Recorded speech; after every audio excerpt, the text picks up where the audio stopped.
guys, welcome back to Human Physiology. So this is the blood lab. Now if you're using the blood lab for your scientific paper, I would like you to use the actual first one that's on your D2L account. Again, the samples, use that first one, the data that's in there. Again, that's actually a write-up, and then you guys can see like a whole class worth of data, and that's what I want you guys to use for your scientific papers. Also, the worksheet for this lab has been manipulated along with the future ones, and you need to get them from your emails, and you can print them off, or, well, actually, just bring them up in Word and answer your questions in Word, and then put them in the Dropbox that is located underneath this particular unit, okay? You'll see that under the content, okay? So again, what you have to do is fill out the worksheet, and then through Word, and then upload it into your Dropbox that will be under the content file, okay? So again, start playing with stuff and familiarize yourself with how I have the class set up. All right, so we're going to go ahead and do the blood lab. So you should also read over the lab first of all before watching this, so you know what I'm doing, because again, I have this all set up and I'm going to go pretty quickly. So what I'm going to do is prick a finger, okay? I'm going to wipe it off with alcohol, okay? I'm going to get it nice and red and get the blood flowing, and I'm going to prick the finger with the little needle that's in here, okay? And I'm going to get it nice and red and blood flowing. Okay, I got blood flowing, okay? Now I'm going to try to keep it going.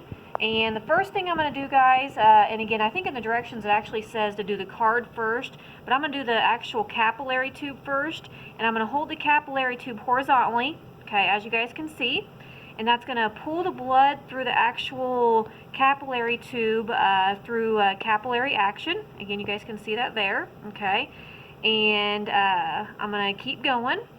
I want to try to get this about 3/4 the way full, okay. And just because I'm starting to dry up a little bit, I'm actually going to probably just go ahead and call this good. I'm going to take the capillary tube. I'm going to keep squeezing my finger, but I'm going to take the capillary tube and put it in the putty, okay? That way it seals off. Oh, crud, and I just broke it. I didn't mean to do that, but we're going to use it anyway.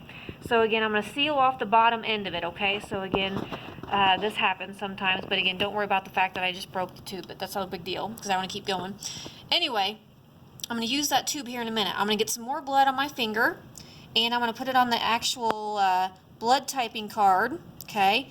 And I'm going to put a blood on each one of these spots, and I already have the antibodies on there, or the anti-serum, okay? And I'm going to mix this. Now I'm going to go ahead and wipe my finger off real quick, put on a Band-Aid, okay, like so. Now I'm going to mix up my blood card, my blood typing card, and I'm going to see what kind of blood I have. So, what I'm looking for is clumps, guys. Now, the first spot is whether or not it clumps in A. If it does, that means I'm type A. If I'm B, that means I'm type B, it clumps there. And then this last one is for RH. So if it clumps there, that means I am positive. But if it doesn't clump, then I'm negative, okay? So if the whole card doesn't clump at all, I'm O negative. But if everything clumps, then I would be A, B, positive, okay? So let's look at my results, okay? Trying to get them a little bit going. Now, try to get the O one. When you look at the O real quickly, again, the last one, the one I'm pointing at right now, look at those clumps there. Again, they're itty-bitty little clumps, okay? See how they move around? That means the fluid, the anti-serum that has the antibodies, is actually attaching to my antigens that I have on my surface of my red blood cells. So there's no clumping here, which is type A blood, so I am not A. There is no clumping in here in B, which means if it did clump, I'd be B, but I'm not, so that means I'm O. I'm not A or B, I'm O. And the fact that it clumped in this last one, yes, that means I'm O positive. So that's my blood, guys, O positive, okay? Now, back to the capillary tube, okay? What I'm going to do with the broken one, which again, it'll still work, okay? I'm going to come over here to the centrifuge, okay? This is a machine that spins around really, really fast. I'm going to put the putty end out. Okay, and then I'm going to put the lid on, and it's going to spin around for 10 minutes really, really fast, and through that action it's going to draw the red blood cells out from the plasma, okay? Well, I actually already did this, okay? So, again, I don't record those 10 minutes. And anyway, my results are right here. Now, do realize that, again, this is just plain old blood. Again, I haven't done anything with it. So this one I did earlier, I actually had blood all the way up to here. And if you look really closely, you can see that the blood separated out to there, okay? So now what we need to do is measure the actual red blood cells from the plasma. See the plasma versus the red blood cells, okay? So what we're gonna do is coming back over here, I'm going to take the microhematocrit capillary tube reader, and we're going to measure my red blood cell count, okay? And the easiest way actually to do this is to do fractions. And I'm going to put this as close as I can, don't include the putty, up to the actual line.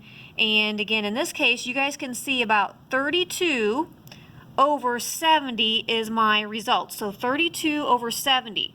So when I take 32 divided by 70, which you guys can do that, take 32 divided by 70 and then multiply by 100, and that is your hematocrit percent, okay? So give me 1 second, I'm gonna grab a pencil. What you're gonna do, like I said, is take 32 divided by 70 and multiply by 100, and that is going to give you your red blood cell, RBC, your red blood cell information, again, your packed red blood cell volume, okay? And there's a range that's different between males and females, and that is all in your lab manual, okay? So again, in this case, let's see if I got a calculator real quick. Again, I probably should have brought a calculator along. This is my... Oh, and I can't use that, I'm sorry. Anyway, so what you guys need to do is take 32 divided by 70, multiply by 100, and that is your red blood cell count. And like I said, there's a difference between males and females, okay? Now, when it comes to your worksheets, guys, I think you have everything that you need. Again, I'm O positive, as you guys can see, and only clumped in the last one for RH.